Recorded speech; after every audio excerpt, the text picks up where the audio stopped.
3 malam di sebuah rumah sakit tua. Aku pikir aku hanya akan sembuh, tapi yang datang justru sesuatu yang ingin menjemputku.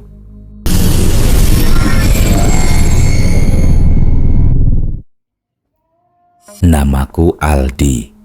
Kejadian ini terjadi sekitar 2 tahun lalu saat aku harus menjalani rawat inap karena demam tinggi yang tak kunjung turun. Semua rumah sakit besar di kota penuh karena saat itu musim penyakit sedang tinggi. Akhirnya, keluargaku memutuskan membawaku ke sebuah rumah sakit tua di pinggiran kota. Namanya RS Dharma Kasih. Bangunannya kuno dengan lorong-lorong panjang yang dindingnya sedikit berjamur. Tapi karena tak punya banyak pilihan, kami terpaksa menerimanya. Aku ditempatkan di kamar paling ujung lorong lantai 2. Kata perawat, kamar itu paling sepi dan tidak digabung dengan pasien lain agar aku bisa beristirahat maksimal. Saat itu aku bersyukur. Tapi sekarang aku menyesal pernah menginjakkan kaki di sana. Hari pertama berjalan biasa. Badanku masih lemas dan aku lebih banyak tidur.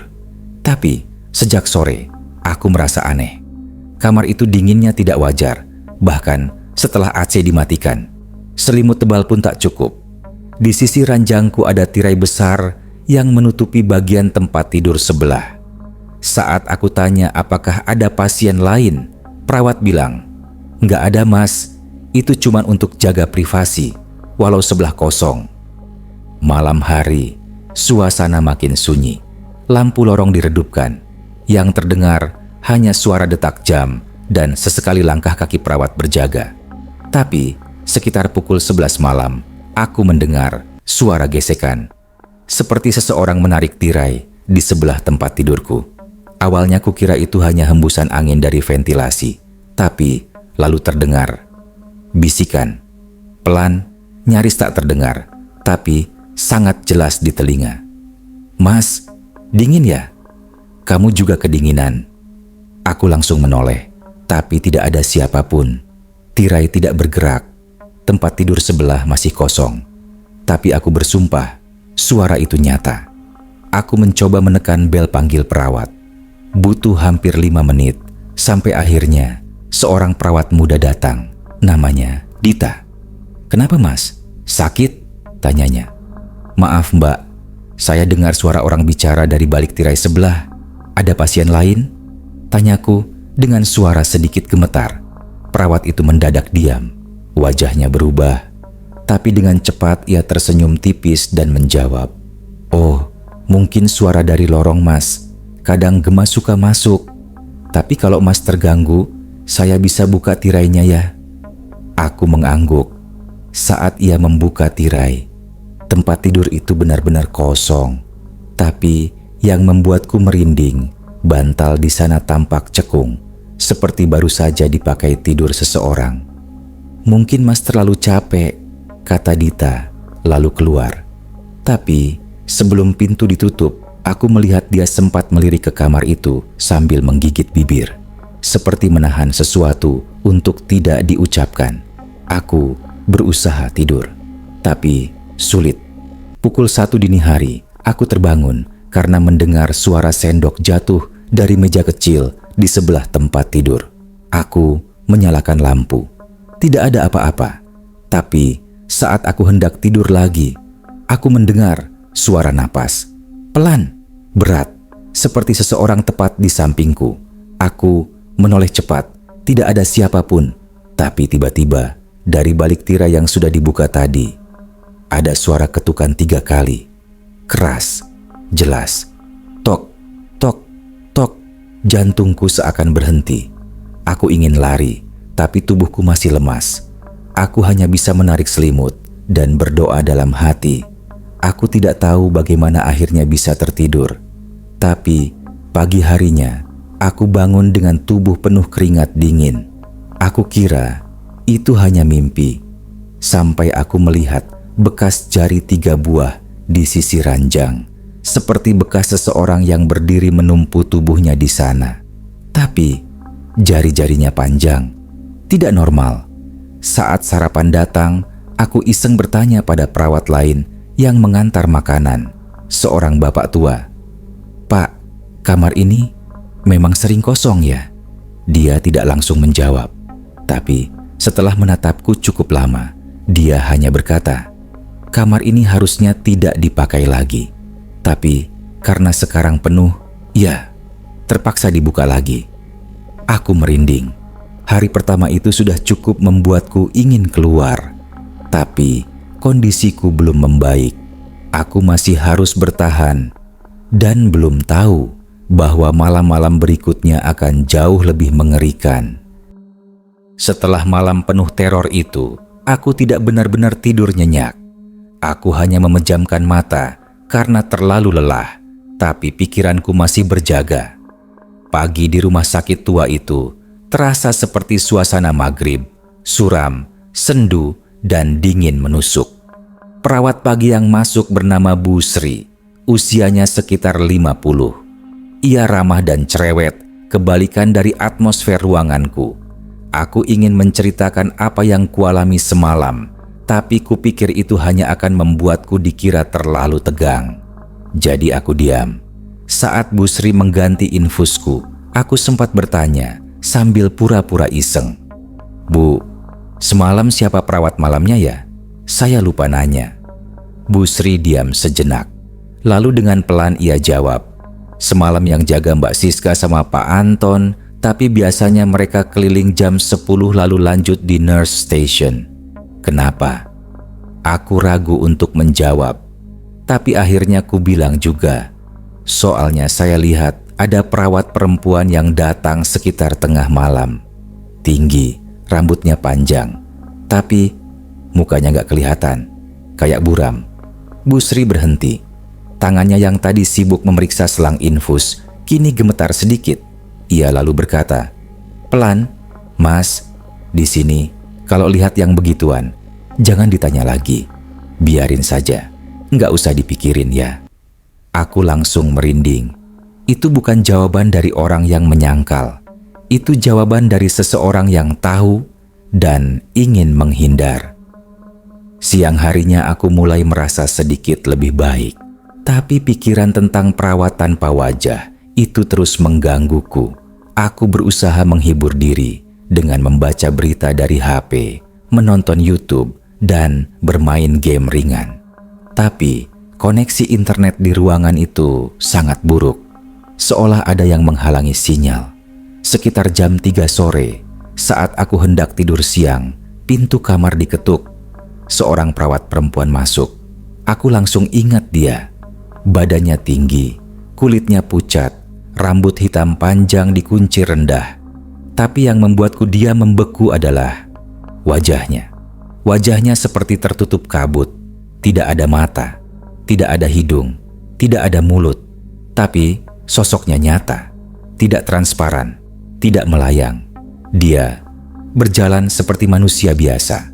Tanpa berkata sepatah kata pun, dia memeriksa alat infusku. Tangannya dingin seperti es. Lalu ia membetulkan selimutku dan membisikkan, "Tidur, Mas, tidur yang tenang." Suaranya halus, tapi sangat dingin. Setelah itu, dia berjalan pelan ke pintu dan keluar. Aku terduduk kaku. Tidak bisa bergerak, tidak bisa berpikir. Aku menekan tombol panggil perawat secepat mungkin. Datanglah Pak Anton. "Saya baru saja diperiksa sama perawat perempuan," kataku dengan suara terputus-putus. Yang tinggi, rambut panjang, mukanya buram. Pak Anton menatapku tajam. "Mas, tadi saya yang jaga dari nurse station. Tidak ada siapapun yang masuk ke kamar ini. Saya lihat monitor CCTV, tidak ada siapapun." Aku menahan napas. Pak Anton tidak berkata lagi. Ia hanya memeriksa infusku dan berkata, "Istirahat aja Mas, jangan terlalu tegang." Tapi sebelum ia keluar, aku melihat gerak refleksnya. Ia membentuk gerakan doa kecil sambil menyentuh dada. Itu bukan gestur profesional. Itu reaksi ketakutan. Malam harinya, aku benar-benar tak bisa tidur. Aku tetap menyalakan lampu terang, tidak peduli Walau perawat sempat menyuruhku meredupkan lampu agar istirahat lebih nyaman, aku tidak peduli. Aku tidak mau gelap. Sekitar jam 1 dini hari, saat suasana sunyi total, lampu kamar tiba-tiba berkedip, lalu padam, lalu menyala lagi. Dan di saat itu, aku melihat dari sudut ruangan. Sosok perawat perempuan itu berdiri di bawah AC, diam, menatapku. Atau setidaknya menatap ke arahku. Tapi kali ini wajahnya mulai terlihat. Kulitnya putih pucat, matanya cekung seperti mayat, bibirnya membiru. Dia seperti jenazah yang hidup kembali. Aku menjerit sekencang-kencangnya, tapi tidak ada suara yang keluar dari mulutku. Suara seakan terperangkap di tenggorokan. Aku panik, nafasku sesak. Sosok itu melangkah, pelan tapi pasti, menuju ke arah tempat tidurku. Aku menutup mata. Doa bercampur isak tangis keluar dalam hati. Aku benar-benar yakin aku akan mati malam itu. Beberapa saat kemudian, saat aku membuka mata perlahan, sosok itu sudah tidak ada. Tapi aroma kamar berubah. Bau bunga melati menyengat. Bau yang tidak seharusnya muncul di rumah sakit. Aku menyalakan HP, membuka aplikasi perekam suara, dan menyimpan rekaman suara saat kejadian itu. Saat pagi tiba, aku putar ulang rekaman itu, dan di menit ketiga terdengar bisikan lirih, "Mas, belum waktunya pulang." Hari kedua itu membuatku berpikir, aku mungkin bukan hanya sedang sakit, tapi sedang berada di tempat yang salah, di waktu yang salah. Dan kamar ini bukan kamar untuk sembuh, tapi kamar untuk menjemput mereka yang tidak sempat pulang. Tapi hari ketiga akan menjadi malam terakhir yang tidak akan pernah kulupakan seumur hidupku. Malam kedua berhasil kujalani dengan selamat, meski nyaris membuatku gila. Paginya, dokter datang memeriksa dan berkata, aku sudah jauh membaik. Tapi sayangnya, aku harus tetap menginap 1 malam lagi untuk observasi. Kupikir ini kabar baik, tapi entah kenapa hatiku justru ketakutan. Ada perasaan kuat bahwa aku tidak seharusnya tinggal lebih lama di kamar itu. Hari ketiga terasa lebih ganjil dari sebelumnya. Matahari tidak benar-benar bersinar terang. Langit kota mendung sejak pagi dan suara petir bergemuruh meski belum hujan. Suasana RS Dharma Kasih makin sunyi. Bahkan perawat yang biasanya mondar-mandir, hari itu jarang terlihat. Jam makan siang, aku mendengar suara roda berderit. Dari balik pintu, terlihat sebuah kursi roda tua bergerak perlahan di lorong. Tapi yang aneh, tidak ada yang mendorongnya. Kursi itu bergerak sendiri, pelan, dan berhenti tepat di depan kamarku. Aku menahan napas. Detik berikutnya, kursi itu berbalik sendiri, lalu perlahan bergerak menjauh masuk ke ruangan ujung lorong. Ruangan yang selalu gelap dan tidak pernah dibuka. Kupikir mungkin ada perawat iseng atau mesin yang menggerakkannya. Tapi logikaku mulai lelah mencoba berpikir rasional. 3 hari ini sudah terlalu banyak kejadian yang tidak bisa dijelaskan. Menjelang sore, aku mendapat kunjungan dari sepupuku, Niko. Ia datang membawa makanan dan semangat. Aku tak langsung cerita apa yang kualami karena takut dianggap berhalusinasi. Tapi saat Niko sedang bercanda dan makan bersama di meja kecil, tiba-tiba ia diam. Tatapannya kosong, lurus ke arah sudut ruangan tempat ventilasi berada. "Bro, itu suara apa?" bisiknya. Aku ikut diam, dan kami berdua mendengar jelas suara tangisan. Pelan, menyayat, seperti tangisan anak kecil yang menahan sakit luar biasa. Tapi, suara itu datang dari balik ventilasi. Aku langsung berdiri dan mendekat, tapi suara itu hilang begitu saja. Kami coba melihat ke arah ventilasi. Lubangnya kecil dan kotor, tapi tidak mungkin ada anak kecil di sana. Lorong ventilasi itu sempit dan tak bisa dilalui manusia. Niko terlihat pucat, "Lu harus keluar dari sini, Al. Ini tempat nggak bener." Aku mengangguk, tapi dokter sudah bilang aku harus stay sampai besok pagi untuk keluar. Meski tubuhku sembuh, pikiranku makin sakit. Niko pulang sekitar jam 7 malam. Perawat malam belum datang. Kamar terasa lebih dingin dari biasa dan hujan mulai turun deras. Petir menyambar sesekali, membuat jendela bergetar. Jam 10 malam, aku mendengar suara dari ventilasi lagi. Kali ini bukan tangisan, tapi rintihan. "Sakit, tolong aku." Aku sudah tak bisa menahan ketakutan.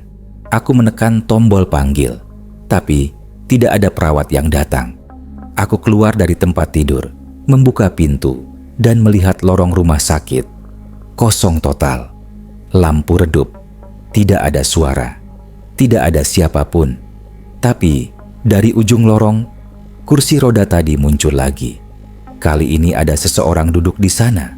Seseorang dengan rambut panjang, mengenakan baju pasien lusuh, menunduk. Tapi dari posisi itu, aku bisa lihat lehernya patah miring ke kiri. Kursi itu pelan-pelan bergerak ke arahku. Suaranya berderit, bergaung di lorong kosong. Aku tidak bisa bergerak. Kakiku seperti tertanam di lantai. Saat kursi itu hampir tiba di depan kamar, tiba-tiba lampu lorong padam. Aku menjerit dan membanting pintu kamar sekuat tenaga. Lalu aku dorong kursi untuk menahan pintu dari dalam. Aku kembali ke tempat tidur, menarik selimut, dan menutup kepala. Suara kursi roda masih terdengar. Kini berhenti tepat di luar pintu. Lalu, tok, tok, tok. Pintu kamarku diketuk 3 kali. Tidak ada siapapun di rumah sakit yang bisa mengetuk dengan pola yang sama sejak 3 malam terakhir. Selain dia. Aku tidak tahu kapan aku tertidur. Tapi subuh, aku terbangun karena suara keras. Cahaya terang masuk dari jendela. Hujan sudah berhenti. Pintu kamar terbuka sedikit. Tidak ada kursi roda. Tidak ada suara. Aku pelan-pelan keluar kamar dan memanggil, "Halo." Di lorong, aku lihat Bu Sri, perawat pagi, sedang membawa troli alat medis. "Bu, semalam ada yang masuk ke kamar saya?" Tanyaku cepat. Bu Sri menatapku. "Semalam? Tidak ada yang berjaga di lantai 2, Mas. Semua pasien dipindah ke lantai 1 karena ada perbaikan kabel listrik di sini." Aku tercekat. "Loh, kok saya nggak dipindah?" Bu Sri terdiam. "Mas Aldi, namanya siapa tadi?" Tanyanya ragu. Aku bingung. Bu Sri membuka catatannya. Wajahnya makin pucat. Lalu ia berkata, "Maaf Mas, tapi data Mas Aldi tidak tercatat rawat inap di lantai 2. Kamar ini seharusnya kosong sejak 2 minggu lalu. Setelah pasien terakhir yang meninggal di sini." Aku membeku. Bu Sri mengajak aku turun segera. Saat sampai di resepsionis, aku minta rekaman CCTV. Tapi mereka bilang, semua rekaman di lantai 2 hilang sejak malam kedua. Dan yang paling membuatku gemetar, kursi roda tua yang kulihat sudah dibuang sejak tahun lalu karena dipakai pasien bunuh diri di ruang ujung lorong. Hari ketiga itu, aku akhirnya pulang. Tapi tidak dengan damai. Sampai hari ini, aku masih mendengar suara rintihan setiap kali hujan turun di malam hari. Seolah ventilasi kamar itu masih terbuka di dalam pikiranku. Aku pikir semua akan berakhir setelah aku meninggalkan RS Dharma Kasih. Tapi ternyata yang kutinggalkan hanyalah bangunannya, bukan terornya. Sejak hari kepulangan itu, sesuatu berubah dalam hidupku. Hari pertama di rumah, aku tidur selama hampir 12 jam. Kelelahan, ya, tapi juga karena tubuhku merasa aman. Tapi saat bangun tengah malam untuk ke kamar mandi, aku menemukan jejak roda di lantai keramik dekat pintu. Aku sempat berpikir, mungkin itu bekas karet sandal. Tapi jejaknya terlalu lurus dan dalam, dan arahnya masuk ke kamar. Aku coba abaikan. Tapi keesokan harinya, kejadian lain muncul. Saat ibuku menyiapkan sarapan, ia bertanya, "Al, kamu naruh seragam perawat di gantungan pintu ya? Serem amat, rambutnya kayak nempel di kerah baju." Aku kaget. Aku tidak punya seragam perawat. Aku mendatangi pintu kamar. Dan benar saja, tergantung seragam putih lusuh dengan rambut hitam menempel di kerahnya. Seragam yang sangat mirip dengan milik sosok perawat tanpa wajah itu. Aku langsung membuangnya ke tempat sampah. Tapi keesokan malam, seragam itu kembali tergantung di tempat yang sama. Aku akhirnya memberanikan diri bercerita ke Niko. Ia kaget, tapi tampak tak sepenuhnya heran. Lalu ia berkata, "Gue udah cari info soal RS itu. Kamar yang lo tempatin, itu dulunya ruang isolasi jiwa. Waktu rumah sakit itu masih jadi RSJ puluhan tahun lalu." Darahku langsung dingin. Gak banyak yang tahu, tapi gue nemu blog bekas perawat magang yang pernah kerja di sana. Katanya, ada pasien perempuan yang bunuh diri di kamar itu. Dia dulu korban kekerasan, hamil muda, dan stres berat. Sering bilang lihat bayinya jalan di ventilasi. Dia gantung diri pakai selimut pasien di kursi roda. Niko membuka HP-nya dan menunjukkan foto hitam putih dari blog tersebut. Itu foto kursi roda berkarat yang sangat familiar. Kursi yang kulihat 2 malam berturut-turut. Dan dalam artikel itu disebutkan pasien bernama Tiara, usia 23 tahun, meninggal dalam kondisi leher patah. Sejak saat itu, kamar tersebut ditutup permanen. Tapi pada renovasi tahun 2019, kamar dibuka kembali menjadi ruang inap karena kekurangan ruang. Hatiku mencelos. Tiara, suara tangisan dari ventilasi, suara lirih minta tolong, dan bisikan malam itu, belum waktunya pulang. Aku mulai sadar, aku tidak sembuh. Aku dibebaskan sementara.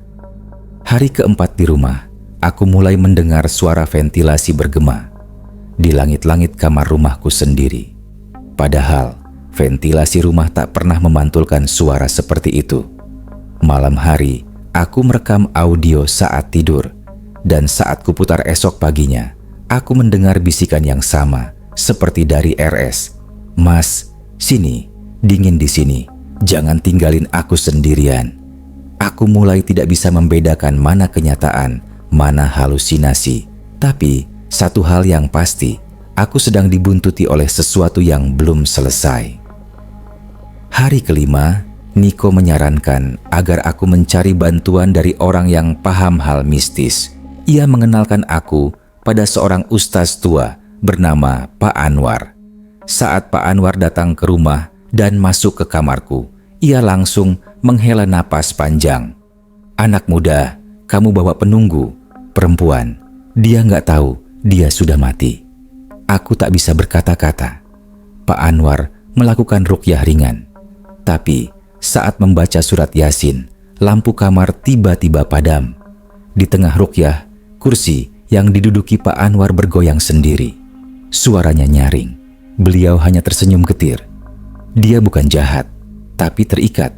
Dia meninggal dalam kesedihan dan merasa kamu satu-satunya yang mendengarnya. Malam harinya, aku bermimpi aneh. Dalam mimpi itu, aku berada di lorong rumah sakit. Gelap, lembab. Suara tangisan menggema dari balik pintu kamar. Aku berjalan perlahan dan membuka pintu, dan di sana duduk seorang perempuan muda mengenakan baju pasien, memeluk lutut, menangis. Ia menatapku, matanya kosong. "Kenapa kamu keluar?" Aku belum sempat cerita. Aku cuma mau didengar. Aku terbangun dengan peluh dingin. Keesokan paginya, aku ke RS Dharma Kasih. Kupaksa satpam lama di sana untuk mengantarkan aku ke lantai 2. Awalnya, ia menolak. Tapi setelah kuberikan uang dan bercerita sedikit, ia bersedia. Lorong lantai 2 kini sudah gelap. Tidak ada pasien. Kamar tempatku dulu menginap kini dikunci rapat dan dilakban silang. Aku berdiri di depan pintunya. lalu berkata pelan, "Tiara, kamu tidak sendiri.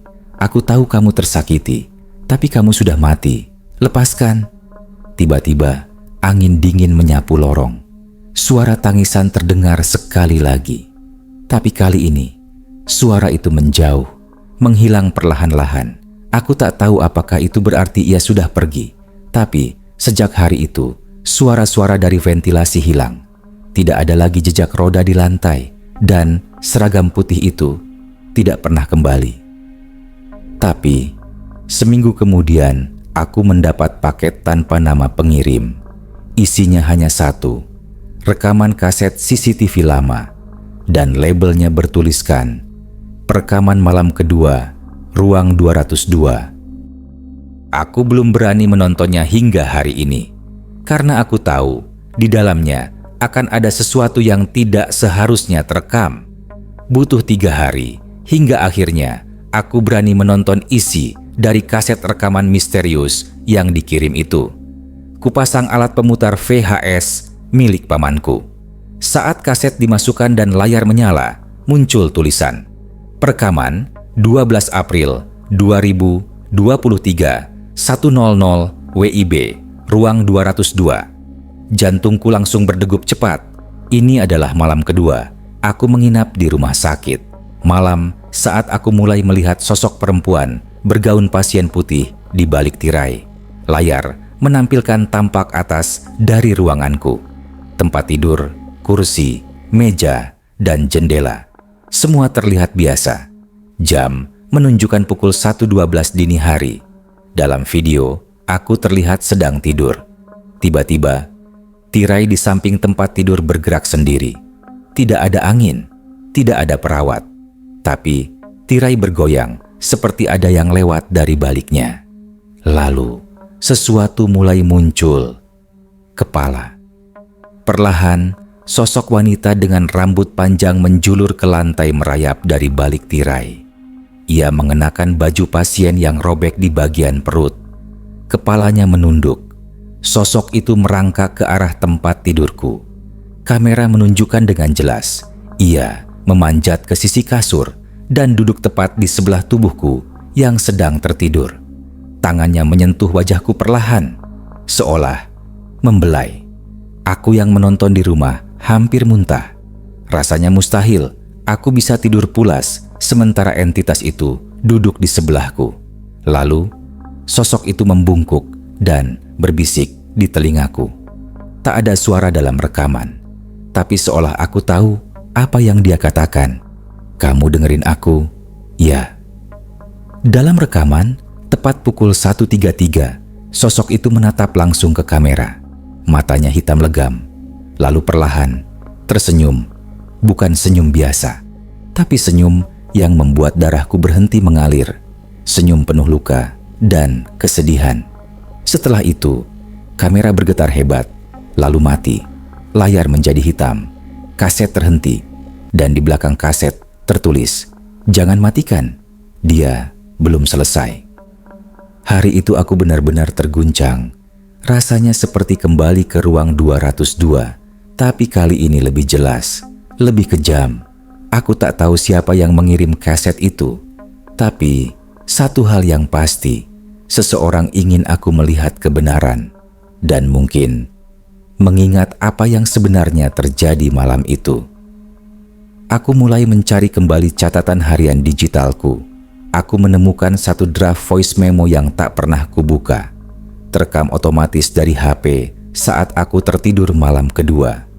Kugunakan earphone dan kudengar suara dengkuran. Lalu, ada suara lain, suara perempuan, pelan, lirih, bukan menangis, tapi menyanyi. Anak kecil naik perahu, perahunya tenggelam. Ibu bilang diam saja, jangan cerita ke siapa-siapa. Suaranya lirih dan terasa seperti menyayat dada. Tapi yang membuatku menahan napas adalah ada suara lain yang menyahut. Suara anak kecil, tapi tidak utuh, seperti rekaman rusak. Aku ikut. Setelah itu, terdengar derit roda dan suara sesuatu diseret. Lalu, bisikan, "Gantian, sekarang kamu yang di kursi itu." Aku tidak ingat bermimpi malam itu. Tapi sekarang aku tahu, aku tidak sepenuhnya tidur. Aku berada dalam sesuatu yang lebih dalam dari mimpi. Malam itu, bukan hanya aku yang mendengar, tapi aku ikut mendengarkan langsung suara-suara dari dunia yang lebih dingin, lebih dalam. Aku kembali menghubungi Pak Anwar. Kali ini, ia datang bersama asistennya. Mereka melakukan pembersihan menyeluruh di kamarku. Pak Anwar berkata, "Kalau kamu terus menyimpan barang itu, kaset dan rekaman, kamu terus terikat. Dia menganggap kamu satu-satunya yang mau mendengar. Tapi kalau terlalu lama, dia akan menuntut lebih dari sekadar perhatian. Dia ingin tubuh." Tubuhku gemetar. "Buang semua. Dan kamu harus ke sana. Kembali ke rumah sakit. Tapi bukan untuk tinggal, untuk mengakhiri." 2 hari kemudian, aku kembali ke RS Dharma Kasih. Kali ini dengan izin dari kepala rumah sakit, yang akhirnya jujur bahwa beberapa staf lama memang sering melaporkan penampakan di lantai 2, khususnya kamar 202. Aku membawa kaset itu dan menyimpannya dalam kotak kecil, bersama dengan bunga melati dan selimut pasien putih yang ditemukan di ruang penyimpanan lama. Kami mengadakan doa singkat di depan kamar 202. Pak Anwar menutup doa dengan kalimat, "Untukmu yang tidak pernah sempat bicara, biarkan malam ini jadi penghabisan. Pulanglah, bukan ke lorong, tapi ke tempatmu yang sesungguhnya." Saat doa ditutup, lampu lorong berkedip sekali, lalu padam. Kami berdiri dalam diam, dan dalam gelap terdengar satu helaan napas panjang, lalu hening. Sejak malam itu, tidak ada lagi gangguan, tidak ada suara dari ventilasi, tidak ada nyanyian, tidak ada tangisan. Aku tidak pernah membuka kembali kaset rekaman itu. Aku menguburnya bersama baju pasien dan dokumen lama RS yang berkaitan dengan Tiara. Semua terkubur di pekarangan kecil belakang rumah sakit. Aku tidak tahu apakah semua ini benar-benar berakhir, tapi aku tahu malam kedua itu bukan cuma pengalaman horor. Itu adalah panggilan dari seseorang yang ingin didengar sebelum terlambat. Dan aku beruntung karena bisa keluar hidup-hidup. 3 minggu setelah semua kejadian itu berlalu, aku menerima pesan WhatsApp dari nomor tak dikenal. Hanya satu kalimat, "Kalau kamu mau tahu kenapa cuma kamu yang tetap di kamar itu, temui saya. Nama saya Bu Retno. Saya mantan kepala perawat RS Dharma Kasih." Hatiku langsung berdebar. Aku sempat ragu membalas, tapi rasa penasaran terlalu besar. Aku setuju bertemu di sebuah warung kopi dekat pasar lama. Bu Retno, perempuan paruh baya dengan mata tajam, namun penuh duka, datang membawa satu tas jinjing besar.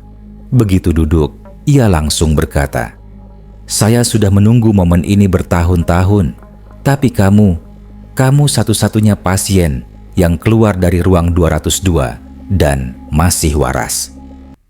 Perkataan itu membuat bulu kuduku meremang. Bu Retno lalu membuka tasnya dan mengeluarkan map coklat tebal bertuliskan, "Pasien Tiara Rahayu, 2003. Tiara adalah pasien kejiwaan kami waktu RS ini masih rumah sakit jiwa. Gadis 23 tahun. Dipasung orang tuanya selama 2 tahun karena katanya kerasukan. Tapi saat dibawa ke RS, dia tidak kerasukan. Dia cuma patah, rusak." Aku melihat salah satu dokumen. Tertulis bahwa Tiara mengalami kehamilan akibat pemerkosaan ayah kandung. Dia sering ngomong sendiri, katanya bayinya masih hidup, tinggal di dalam ventilasi, dan sering menangis malam-malam. Kami pikir itu halusinasi, tapi setiap malam perawat jaga dengar suara bayi nangis dari atas langit-langit ruang isolasi. Mataku berkaca-kaca. Aku merasa tubuhku berat mendengar cerita itu. Waktu kami tahu siapa pelakunya, ayahnya malah bawa orang pintar, disuruh buang jin dari Tiara. Tapi yang dibuang justru nyawanya sendiri. Bu Retno menatapku tajam. Malam itu, Tiara ditemukan gantung diri di kursi roda. Selimutnya robek, tapi cukup untuk menggantung tubuh kecilnya. Saat ditemukan, perutnya berdarah, seperti digores sendiri. Ada tulisan di dinding kamar, ditulis pakai darah. Aku mau pulang. Pulang itu tempat ada yang mau dengar ceritaku. Aku tercekat. Itu kalimat yang hampir sama dengan yang kudengar dari bisikan di ventilasi malam pertama. Setelah itu, ruangannya ditutup. Tapi sejak 2019, karena banyak pasien, manajemen memaksa untuk buka kembali lantai 2. Kami, perawat lama, sudah peringatkan, tapi mereka tetap pakai.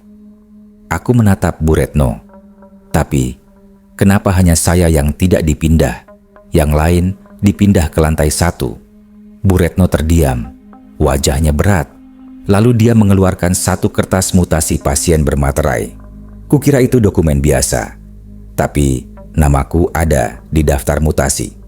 Tertulis, pasien Aldo Wiratama, dipindah ke kamar 107, lantai 1. Perintah dari kepala shift, 11 April 2023. Kenapa saya nggak dipindah? Tanyaku pelan. Bu Retno menatapku, matanya berkaca. Karena seseorang membatalkan perintah itu, pakai stempel palsu. Kami menduga, bukan manusia yang membatalkannya. Aku terdiam. Dan kamu tahu, kamu satu-satunya pasien yang pernah tidur 3 malam penuh di ruang 202 dan keluar hidup. Pasien lain, 1 hilang ingatan, 2 meninggal dengan tanda lebam leher, dan 1 melompat dari jendela lantai 2. Padahal katanya ada yang memanggil dari ventilasi. Bu Retno menutup map itu perlahan. Tiara bukan ingin menakuti, dia cuma ingin didengar. Tapi kalau terlalu lama kamu buka telinga, dia akan tinggal di dalamnya. Itu sebabnya kamu harus mengubur kaset dan selimutnya. Kalau tidak, dia akan terus bisikan kisahnya sampai kamu tidak bisa membedakan mana hidup, mana mati. Malam setelah pertemuan itu, aku bermimpi satu lagi. Tiara berdiri di bawah pohon besar, memakai baju pasien, rambutnya panjang, menutupi wajah. Tapi kali ini, ia tak menangis. Ia hanya berkata satu kalimat, "Terima kasih, kamu dengar aku." Lalu, ia menghilang menjadi embun putih. Hingga hari ini, aku masih menyimpan salinan dokumen itu. Dan tiap kali aku melewati bangunan tua RS Dharma Kasih, aku tak pernah lagi memandang ke lantai 2. Karena aku tahu, ruang 202 tidak pernah benar-benar kosong. Dan Tiara mungkin sudah pergi atau masih menunggu seseorang lain yang mau mendengar. Kisah ini adalah nyata, diambil dari pengalaman seseorang yang dirawat di sebuah rumah sakit tua yang menyimpan banyak rahasia kelam. Terkadang apa yang tidak bisa dilihat justru paling ingin ditemukan. Jangan anggap semua bisikan di malam hari adalah halusinasi. Mungkin itu jeritan terakhir dari seseorang yang tidak pernah dijemput.